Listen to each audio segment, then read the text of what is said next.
Thank you very much. I pick up, I think, on very strong facts we've heard about, and where you say if it's invisible, if it's distant, it doesn't get close.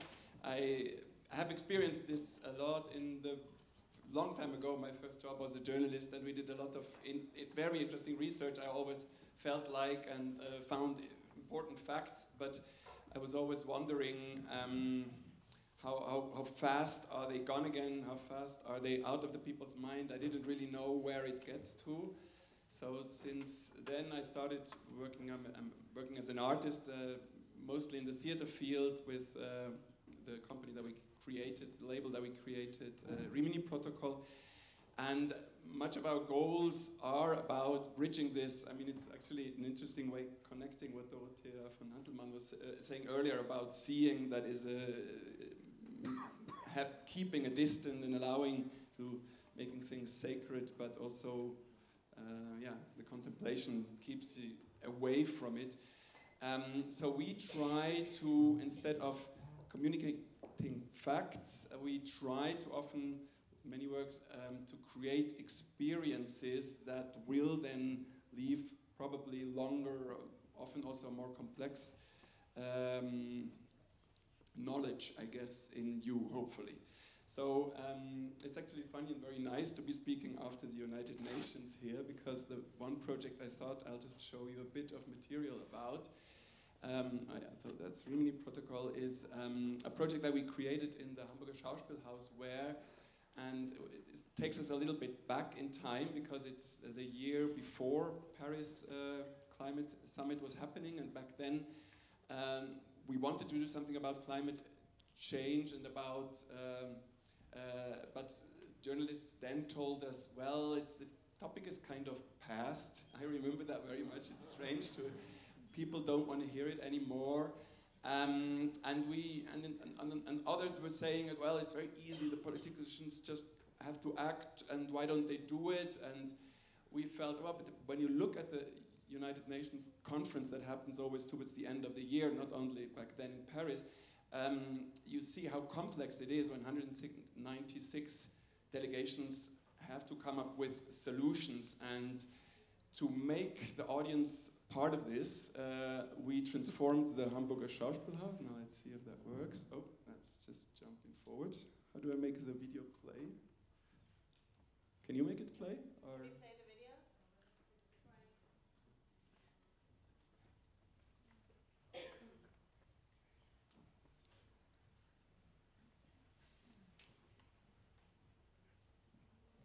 I have a button that says black. That's probably not the right one. One that says laser. More I don't.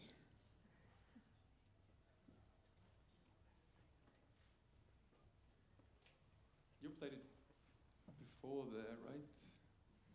Well, you fixed this. I start explaining. So basically, the idea was that in each one of these performances in the Schauspielhaus, which is actually the biggest theater for Sprechtheater, speaking theater in Germany. Now it's running, and now with the sound, yeah. So, yeah, keep it running. That's good. Thank you. So we said, why don't we put each one of the spectators that come to the place into one of the delegations. So when they exchange their tickets against one of these badges that you see, and you suddenly would be Saudi Arabia, and you might be Canada, and you might be Sudan, and obviously you probably don't know anything about what's the political background if you go to the summit. So we created together with some of the Planck institutions, Max Planck's Institute. Sehr geehrte Damen und Herren, verehrte Delegation, herzlich willkommen zur Weltklimakonferenz 2014. Sie sind nicht hier als normaler Hamburger Zuschauer in einem Theaterstück, sondern Sie sind heute Teil von 196 Delegationen in dieser Weltklimakonferenz. Die erste COP war 95 in Berlin bei den Kollegen aus Deutschland. Wo sind die heute Abend? Da hinten, vielen Dank. Deutschland war grundsätzlich sehr aktiv in der Klimaverhandlungen, hat eben damals auch die erste COP nicht weit von hier in Berlin ausgerichtet. Wir stehen vor der Herausforderung, mit allen Delegationen hier im Saal eine Lösung zu erzielen. Und die Weltgemeinschaft hat sich geeinigt, mehr als 2 Grad ist gefährlich. Wenn wir weiter wachsen, mehr Menschen werden, mehr Technik haben, mehr Energie brauchen, dann sehen wir, dass wir einfach immer weiter pro Jahr mehr Tonnen CO2 emittieren werden. Wir sehen gleichzeitig so einen blauen Schlauch. Das ist das, was die Wissenschaft gesagt hat, was kompatibel wäre mit einer Erwärmung der Welt, die nicht über 2 Grad hinausgeht.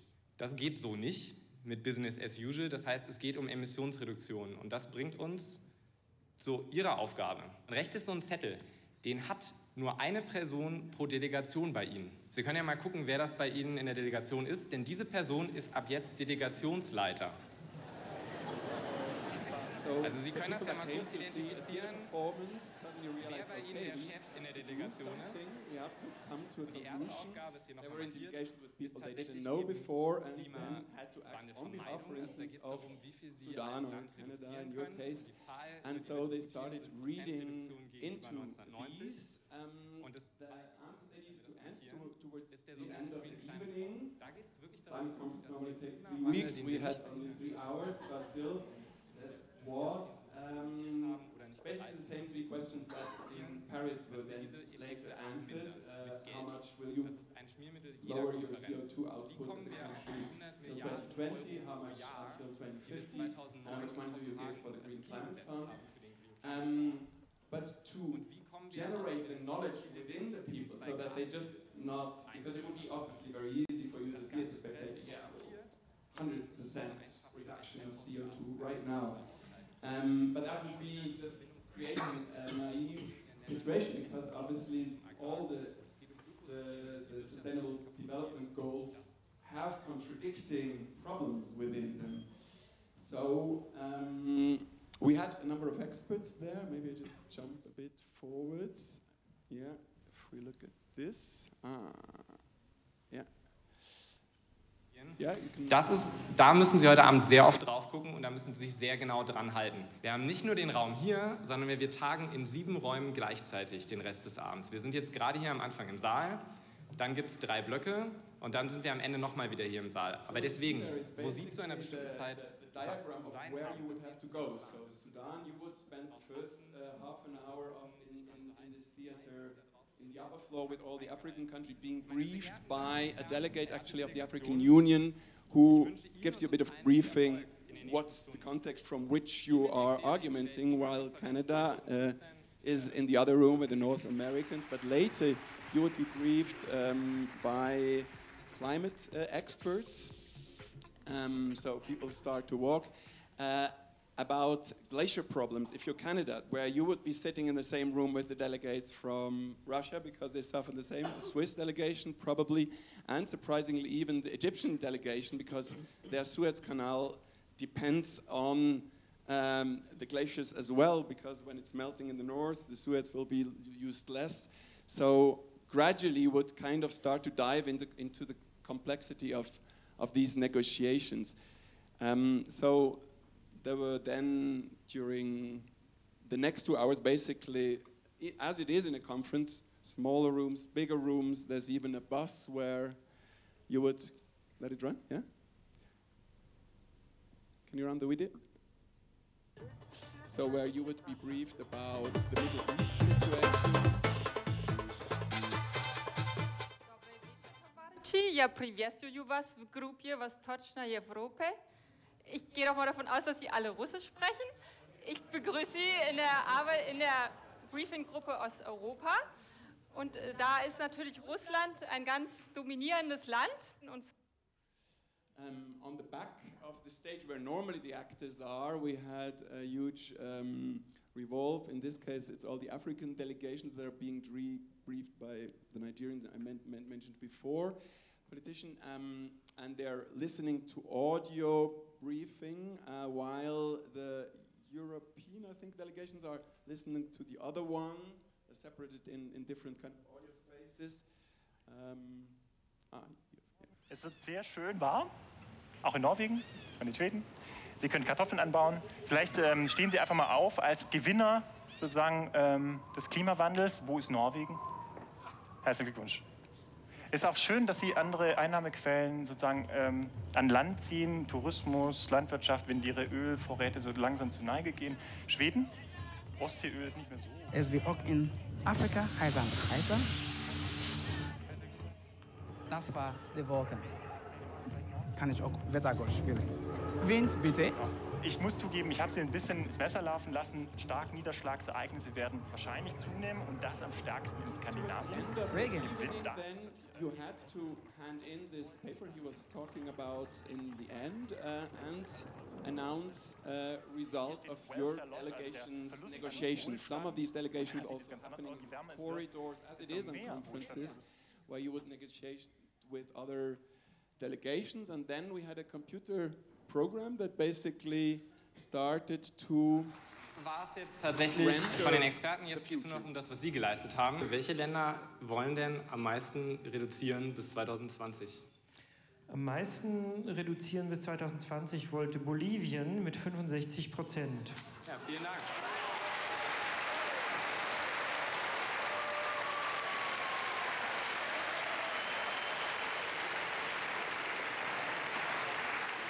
Ein ambitioniertes Reduktionsziel, wenn man davon ausgeht, dass da jetzt ja nur noch 6 Jahre Zeit für sind.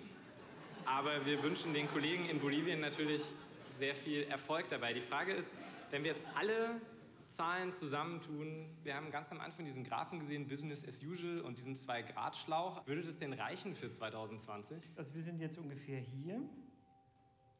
Und da würde man jetzt diesen Startpunkt von dem Graph ansetzen. Und es ist jetzt für 2020, haben wir es tatsächlich geschafft. Da sind wir bei etwas über 40. Das sieht sehr gut aus, vielen Dank. Die Frage ist 2050.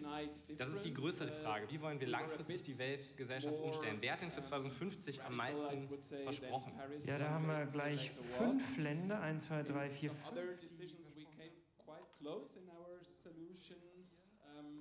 Not solutions in our kind of results. Anyway, this happened, I think about 15 times, and obviously what it did is that a lot of people started to discuss very controversially from a perspective that was, you were asking, I think, the question before to United Nations, how to get a bit out of the European-centered perspective. That's, I guess, what one of the interesting results in each one of these groups was.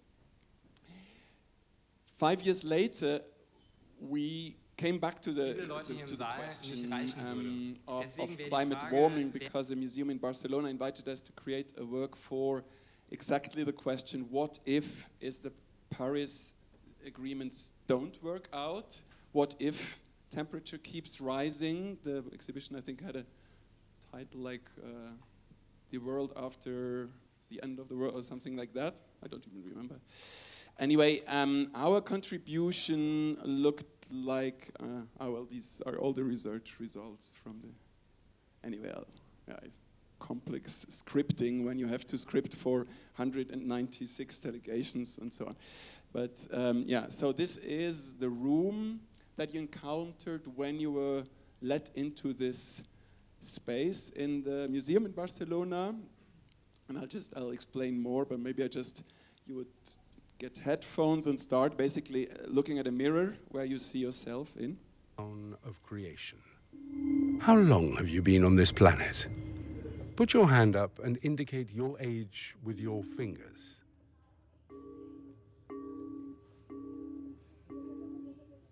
I see. Who of you do you think will live the longest? Point your finger at that person in the mirror. Aha, we have a winner. And who do you think among you will die the soonest? Point your finger at that person in the mirror. What kind of world will you live in? What will life be like 50 years from now? Cover your eyes with your hands. Okay, I'll jump a bit forward. I jumped a little bit too much. Anyway, after closing your eyes for a bit, the light situation started to change gradually, and what starts to emerge from the mirror. It turns out it's not a mirror, but behind it you see the winners of global warming, which certainly will be there in case we are not there anymore. Jellyfish. I'm not sure if... Will you still remember? 45 years. More and more humans will be around you. What will life be like in 50 years? Now open your eyes. I see a really beautiful animal swimming down and up and down and up again. So basically you start looking at them and listen to scientists which we interviewed, in some of them in person, some of them through Skype in different places, that are working about jellyfish. And what's actually very interesting is when you look at them, we know them now as beautiful as they are, mostly as a plaque, because they benefit warmth, the water gets warmer for them, it's easy to adapt. They have fish die out, for them it's good, it's their predator. More and more algae come up, it's good for them, there's more food. So it's this contradiction between kind of admiring them, but what is, I guess, also a question we'll have to look at, as much as we will try to fight climate change, is how will we be adapting? And the other question is, what do we leave behind for the others? And this is the question which then gradually starts to come up. Let's see. Jellyfish, they're these spineless, brainless animals. You know, they just pulsate through the water on instinct with no intention. People, on the other hand, you look at us, we stand upright, we have faces, we smile, we laugh, you know, we feel, and we could not possibly be farther apart, we humans, from the incredibly primitive jellyfish. Human beings are much more dangerous than jellyfish. That makes you see the generation that comes after you. So very concretely speaking, in this case, it's audience that came in on the other side of the door, which you didn't really see when you went in. And now they are, as you then start to realize, no, actually I'm wrong. Actually, they are people that have come in 7 minutes before you, right? And they start giving signs, making signs to you, kind of, and you wonder what is it. They are apparently listening to something else. Because we need a lot of energy. In the beginning. The jellyfish know they can live with very few, and that's why they are so efficient and successful. Are they waving goodbye?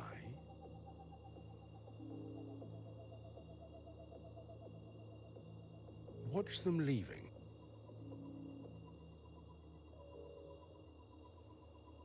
So basically they are... Their seats look empty. Leaving, and the questions you start hearing about is what will others leave behind for us, and who comes after, in this case, very concretely, it's the next group of people who now, after 7 minutes later than you, are entering through the other door, and they start pointing up with their fingers how many years they probably still live, and you realize that when you were looking at the mirror in the beginning, that's the situation they are in right now. So it's just two examples where I kind of wanted to exemplify a bit how we try to transform knowledge into experiences. But actually when Jessica called me and we started to discuss, I told her, well, it's very interesting you're inviting me to talk there, because some of these questions are really bothering us very much at the moment, and we're working on a project which I can't show video yet because it's not at all done yet. It's a project we're starting to really create in the next year, but the question behind it is, beyond creating awareness, which I guess these projects are doing or showing you complexities of implications of maybe too easy solutions as well. Another question is very concretely, and I think that's the question of your summit here, is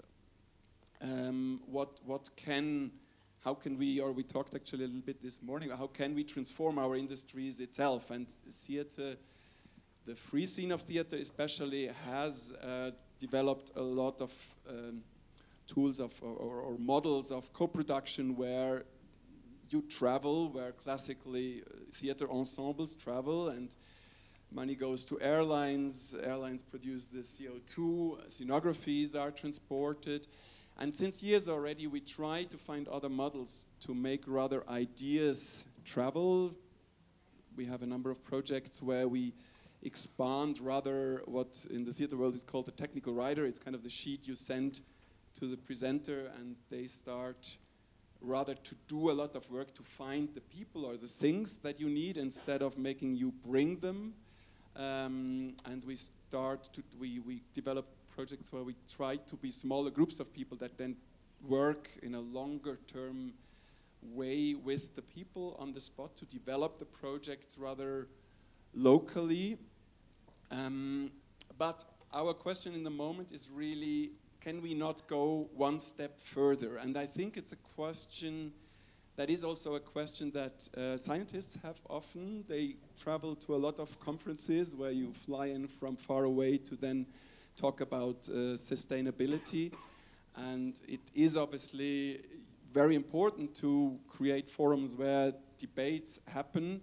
But on the other hand, there is obviously a certain contradiction in it. So I can't yet say what our project really will look like, but as we've seen crowdsourced informations here working very well, I thought I ask the questions that we have on our mind in the moment.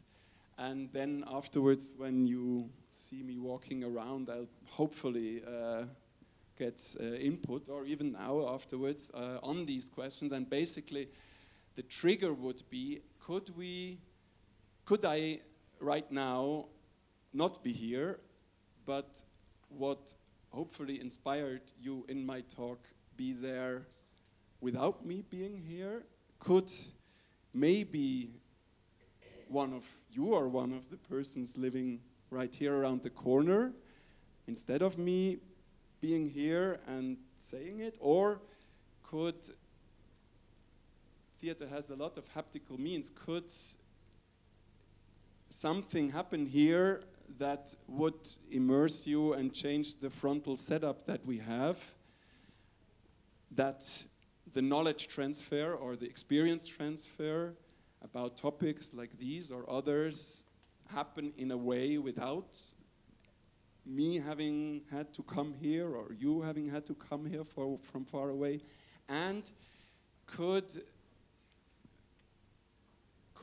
what's here being talked about and experienced about on a summit, obviously, like the word summit already includes the exclusiveness of this forum up in the mountain. Could this interaction be happening in many places after following instructions or little rules where people would come together and perform this thing together? Theater are actually quite standardized places, as conference rooms are. You have a number of things that sometimes work, sometimes not. You have screens, you have in theater even fly bars and smoke machines or other things. We don't need to fly them over. We don't need to necessarily bring scenographies. Can we create a set of instructions and technical writers that would create such a thing, that would allow that very locally we experience something that still would then connect us to the issues around? Because I think that's in the debate, at least in the theater world, a big topic. You could say, well, we stopped traveling totally. that would be very radical and clear and probably less polluting, although those kind of lights often are always also quite energy consuming anyway. But I still believe that as long as the economy goes global, we need to think global as well, and we need to keep exchanging to tackle the world issues. So, yeah, all of these ideas are kind of were burning in my back head when you called me, and I hope to come down from the mountain here by exchanging with you with some ideas how that performance could happen. I think that's how much. Thank you.